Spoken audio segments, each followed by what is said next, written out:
Ne manquez plus aucune émission. Voilà.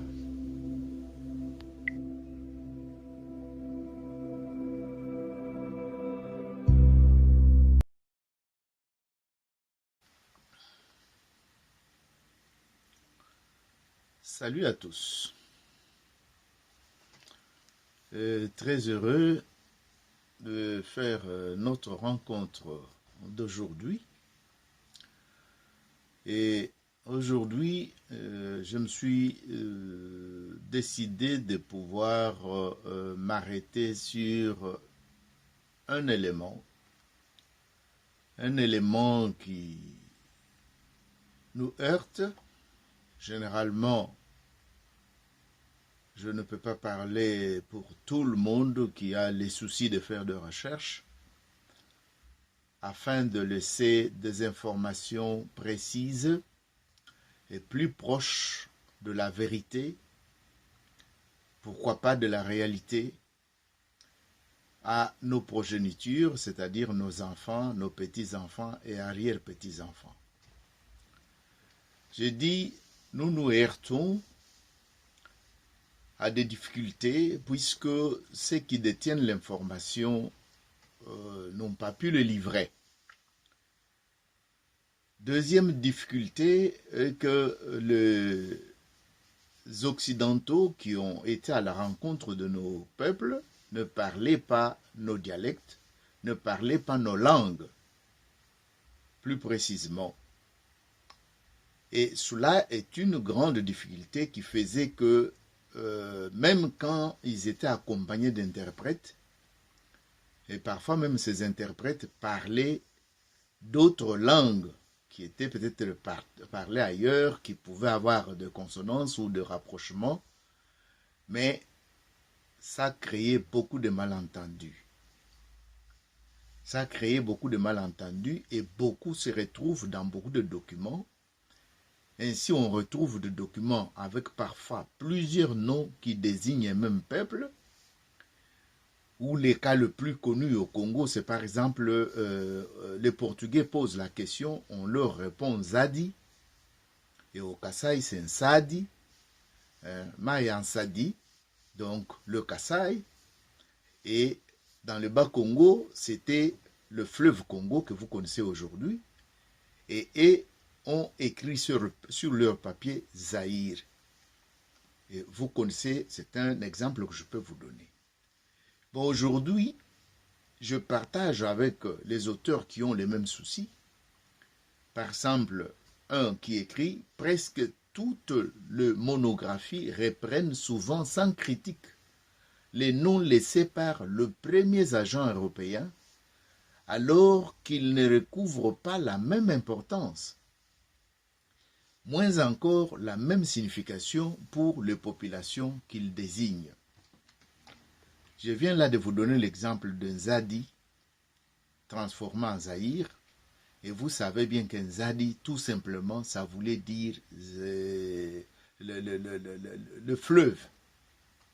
Le fleuve. Et un Sadi au Kasaï, c'est pratiquement la même chose.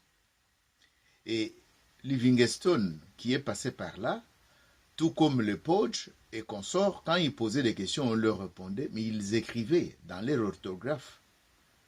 Est-ce que ce n'est pas le rôle des ministères de recherche scientifique? Ce n'est pas notre rôle d'aujourd'hui de réunir le moyen que nous pouvons mettre à la portée de nos propres fils et filles qui peuvent aller dans leurs régions respectives revisiter ce que le blanc nous a laissé dans tant de documents. Parfois, on n'a même pas l'idée qu'il s'agit d'un tel peuple, puisque chaque document vous remet des informations sur le même groupe ou sur la même chose, mais avec des vocabulaires, avec l'orthographe et tout différent. Est-ce que ce n'est pas le moment, nous qui avons le rôle de faire la transition entre nous et les enfants, entre nous et notre progéniture, nos petits-enfants, nos arrière-petits-enfants, puisque je crois que quand on va disparaître d'ici là, nos enfants auront difficile à se retrouver, puisque nous n'aurons pas assuré ce pont-là. Mais aujourd'hui, comme je viens de vous dire, j'ai choisi un exemple parmi tant d'autres. Peut-être qu'on relèvera encore d'autres cas. Mais aujourd'hui, j'ai choisi de vous parler d'un cas qui est typique. Puisque quand je parlais d'un Zadi, et on a écrit Zaïre, ça peut encore se comprendre. Mais il y a un peuple à qui on a posé la question, et ce peuple répondait, nous ne vous comprenons pas. Ou je ne vous comprends pas, ou je ne te comprends pas, dans leur langue.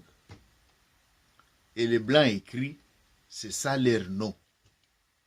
Et ce nom, je vais le citer, c'est Topoké.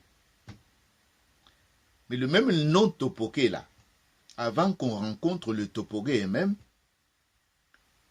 on a rencontré les Lokélé qui étaient les riverains, les pêcheurs. Ce sont les gens qu'on pouvait apercevoir facilement puisqu'ils étaient là en train de faire leur travail sur le fleuve. Et on leur a posé la question, est-ce qu'il n'y a que vous ici qui habitez le long du fleuve ou d'autres personnes sont au fin fond de la forêt là-bas qui est touffue? Et les Lokélé ont répondu, Eso. Et il y en a qui ont écrit les noms, les peuples qui sont là-bas au fond de la forêt s'appellent Eso. Et le même orthographe Eso qui signifie nous. Eso signifie tout simplement nous. Mais ils ont écrit qu'on nous a dit que dans la forêt touffue là-bas, il y a des personnes qui s'appellent Eso. Et il y en a qui ont écrit Gesso ou Gesso avec Ge de garçon. Il y en a qui ont écrit Gesoko, Gesogo. Il y en a qui ont écrit Gesoro. Vous comprenez ma difficulté puisque dans ma langue, certaines articulations ici, ça ne passe pas. Je dois faire un effort. Et Topoké, je viens de vous le dire. Et même Topoké, là, il y a des documents où on a écrit Tupuki. Il y a des documents où on a écrit Toforé. Il y en a des documents où vous trouvez carrément Tufuki ou Tufuki, je ne sais pas, puisque ce sont les Bantous. Ça peut avoir encore de ressemblances, puisque nous venons de mêmes origines, nous sommes venus du Nord. Vous comprenez que, avec tout ce nom ici, quand vous vous retrouverez dans tel document, tu ne peux pas comprendre que j'ai affaire au Topoké, que nous connaissons généralement Topoké. Mais est-ce que leur nom c'est Topoké? Je viens de vous dire qu'ils sont désignés sous plusieurs appellations. Eso. Et les Lokélé qui ont répondu Eso, chez eux, Eso signifie nous. Et on colle ça, ça devient le nom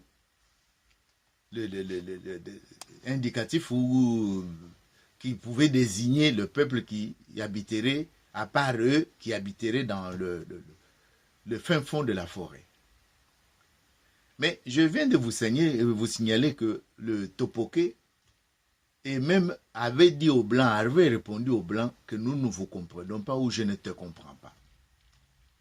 Mais avant d'arriver à cet élément-là, j'aimerais vous dire que le Topoké, c'est un peuple qui est dans les territoires d'Issangi, qu'on appelait du temps de Mobutu zone d'Issangi, dans le Haut-Zaïre ou bien au Congo aujourd'hui.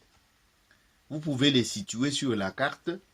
Il y a du côté de nord-est, le Banalia, vers Kisangani. Il y a les Basoko, qui sont à leur limite. Vous avez Yaoma, et puis vous avez Opala en bas, au sud bien sûr. Et là, vous pouvez circonscrire l'endroit où se trouve le peuple Topoké. Et je viens de vous dire que ce sont des Bantous. Donc leur langue a aussi le système grammatical pratiquement comme chez tous les Bantous, que je suis, que vous pouvez peut-être l'être. Et là, vous pouvez comprendre pratiquement quand on dit, par exemple, Muntu, au pluriel, c'est Bantou, donc Mouba. Donc, chez eux, c'est presque la même. Il y a aussi des classes, puisque ce sont des Bantous. Donc, leur langue, on l'a classifiée. Vous connaissez bien, je ne vais pas entrer dans des informations qui sont trop techniques pour le linguiste. Alors je vous disais que ces topoké sont situés dans le territoire d'Issangui, qu'on appelait du temps de Mobutu zone d'Issangui, mais il y a quelques groupes ou quelques familles topoké qui se retrouvent localisées dans les blocs de Mongo. C'est toujours les enquêteurs blancs qui cherchaient bien sûr à faire leur monographie ou leur ethnographie qui sont arrivés à les classer puisqu'ils les ont trouvés là-bas dans les territoires où on trouvait le Mongo. Mais c'est un groupe qui est connu et on dit que ce groupe, donc vous pouvez dans le bassin de la Chuapa, dans l'Équateur, ces topoké sont, on dit ceci, elles sont issues des topoké qui ont fui les expéditions punitives conduites par M. Pimpurno, ancien administrateur de district de la Ruimi, en 1905, à la suite du massacre de 2 agents blancs de la compagnie d'Ilomami par les guerriers de Yaboïla. Yaboïla. Vous pouvez trouver cette information dans les écrits de Bolamba en 1975. Bolamba, vous le connaissez, c'est un grand écrivain du Congo qui est aussi connu dans la littérature. Donc, vous ayant situé la population, je venais de vous dire que topoké, en tout cas, quand vous dites ça chez le topoké, quand nous allons dans le langue bantou, en principe, ces mots devraient être déclinés comme on décline tous les mots ou toutes les phrases dans la langue bantou. Quand on dit Moulouba, Louba, Balouba, ainsi de suite. Mais topoké, vous allez chercher, vous ne trouvez pas, puisque tout simplement topoké, c'est la déformation du mot tofoé. Le mot tofoé. Donc, la littérature que j'ai consultée, on dit ceci, une seule hypothèse existe de nos jours sur l'origine du nom topoké. Ce concept serait une déformation de tofoé, signifiant nous ne comprenons pas. Tofoé. Tofoé ou tofoé, vous pouvez prononcer que les topoké ou les gens d'Issangui puissent pardonner si je n'arrive pas à prononcer bien sûr leur vocabulaire. Tofoé ou tofoué est la négation de tohendoa. Tohendoa. C'est-à-dire tohendoa signifie nous saisissons, nous comprenons. Et quand ils veulent la négation pour dire que nous ne comprenons pas, nous n'avons pas saisi ce que tu nous dis, ils disent tofoué, tofoué, tofoué. Donc contraire tohendoa, tohendoa, c'est-à-dire nous saisissons, nous comprenons. Du verbe à l'infinitif, c'est oi ou oa, oa, oi, signifiant comprendre, saisir. On rapporte que lorsque le premier colonisateur s'était adressé à leur tour aux topoké ou aux gens que nous désignons aujourd'hui topoké pour connaître leur nom, ces derniers répondirent tofoué, tofoué, tofoué. Cette réponse, résultant de l'incompréhension entre les deux parties en présence, serait dès lors adoptée pour désigner les topoké. Serait donc retenu ou désigné ou adopté pour désigner le topoké. Vous comprenez que nous, qui ne détenions pas cette information, on pouvait continuer à lire sur les livres et croyant que c'était une vérité, et pourtant, nous sommes parmi ceux qui propagent cette information mensongère, je peux dire, déformée, ou cette déformation n'en déplaise bien sûr, puisque les topoké même ne s'y retrouvent pas. Mais c'est la résignation, puisqu'ils ne peuvent pas aujourd'hui aller partout pour expliquer à tout le monde que nous ne nous appelons pas comme ça. Puisque ça n'existe pas dans leur langue, topoké. Je viens de vous dire que tofoé, tofoé, tofoé. Tofoué. C'est ça qui existe dans leur langue. Nous ne vous comprenons pas. Je ne vous saisis pas. Nous ne vous saisissons pas. Alors, vous venez de comprendre que des éléments comme ça, c'est niche dans plusieurs documents. Dans plusieurs documents.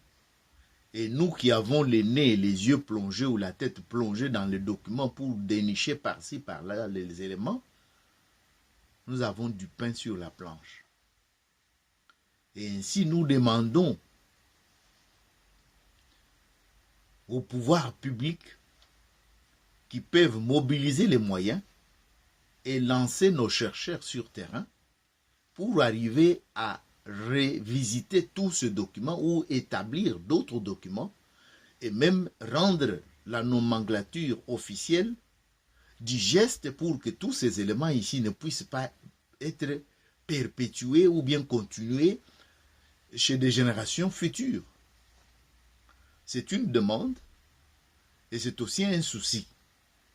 Et ces soucis, je préfère déjà vous annoncer que c'est ce même souci qui va me pousser à pouvoir aborder les problèmes de notre chef. Puisque notre chef, je parle ici de titre de chef Kalamba, puisqu'il y a des littératures qui parlent de Kalamba comme étant un nom qui est venu de Tchokwe, qui signifierait là-bas Fumu, Mokonzi, et chef, mais la famille elle-même semble garder les silences, je dis semble garder, puisque jusqu'à présent, on n'a pas un document qui puisse nous montrer à quelle époque ce nom est entré dans cette famille-là. Et un autre élément, bien sûr, qui entre dans les difficultés que nous rencontrons à pouvoir expliquer à nos enfants, puisque c'est notre histoire. Quand nous parlons de notre chef, nous devons être clairs et nous devons être à l'aise pour expliquer d'où vient cette dynastie, d'où vient cette famille, quand est-ce qu'ils ont commencé à occuper ce poste de responsabilité. Et ça doit être clair et net, et non pas être quelque chose caché par la famille, pour que nous, on ne puisse pas expliquer ou donner avec fierté notre histoire aux progénitures, aux générations futures. C'est par là que je pense déjà susciter votre intérêt pour ce sujet qui sera abordé prochainement et vous demander, bien sûr, de contribuer, peut-être si vous avez des informations. Vous connaissez notre téléphone, vous connaissez notre email. Vous pouvez nous envoyer des éléments pour que, à la prochaine, quand on traitera ces sujets, qu'on puisse assouvir notre souci ou assouvir notre soif de connaître tous les éléments qui constituent notre histoire. Puisque les noms Kalamba, ou la famille Kalamba, ou la chefferie Kalamba, pour le Bénin-Loulois, c'est devenu un patrimoine. Ce n'est plus une propriété d'une famille, c'est un patrimoine culturel de toute la communauté, désigné aujourd'hui sous le nom de Louloua. Et pourtant, au départ, il y en a qui disaient qu'avant ça, on était Balouba, mais désigné en fonction de Benamoyo. Et je vous informe que Benamoyo, Moyo, c'est le nom aussi d'une rivière affluent de la rivière Louloua. Et Louloua, qui est l'affluent de la rivière, la grande rivière Kasaï, ou qui est appelée à Tchikapa Nsadi. Je me rappelle encore quand j'étais enfant, on disait Maya Nsadi, Maya Nsadi. Donc c'est maintenant que nous devons expliquer à tous nos jeunes que voilà notre histoire, voilà les éléments qui constituent notre histoire. Si vous rencontrez dans un livre, on a écrit, ou bien tu pars au Kasaï, on dit Maya Nsadi, tu dois savoir que c'est le Kasaï qu'on désigne, la rivière Kasaï qu'on désigne. Voilà, je vous remercie beaucoup pour votre attention. Nous allons continuer avec des débats comme ça pour nous entraider et pour réunir des éléments et des informations qui peuvent aider. vous êtes servi. Je crois que pour le moment, vous n'allez pas appeler avec inconscience Topoké sans savoir que c'est en suspense. Mais je vais vous dire, pour ne pas vous laisser totalement en suspense, puisque les recherches continuent, les questions qu'on a posées aux Topoké eux-mêmes, ils ont dit que ils seraient les libélaces, c'est-à-dire de personnes qui ont le pouvoir de procréer, libélaces, avant qu'on puisse les désigner par un faux nom Topoké. Alors, allons-nous prendre libélaces ou allons-nous continuer à appeler Topoké, qui est connu depuis maintenant plusieurs années, qui nous a été véhiculé par ceux qui ont mal compris ce qu'on leur disait? Voilà, la tâche, nous le laissons entre les mains des chercheurs, des ethnologues, des scientifiques, et c'est pour cela qu'il y a un ministère de l'enseignement supérieur et recherche scientifique. J'espère bien que le nouveau ministre, il va nous montrer de quel bois il s'échauffe. Ce sont des petites questions qu'il peut facilement financer à ce niveau, puisqu'ils ont un budget, et nous donner des résultats officiellement pour qu'on ne continue pas avec des sottises qui nous ont été léguées, puisqu'on n'en paie rien. Puisque c'est comme ça qu'on a été servi, et c'est comme ça qu'on continue avec. Merci beaucoup, et à la prochaine. Top Chronique TV, votre chaîne préférée. Salutations à vous qui nous suivez de partout. Le rendez-vous, c'est sur Top Chronique TV que nous le prenons désormais. Top Chronique TV, votre chaîne YouTube préférée, avec votre humble serviteur, Dr. Chundu.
Top Chronique TV, Top Chronique TV, rendez-vous fixé.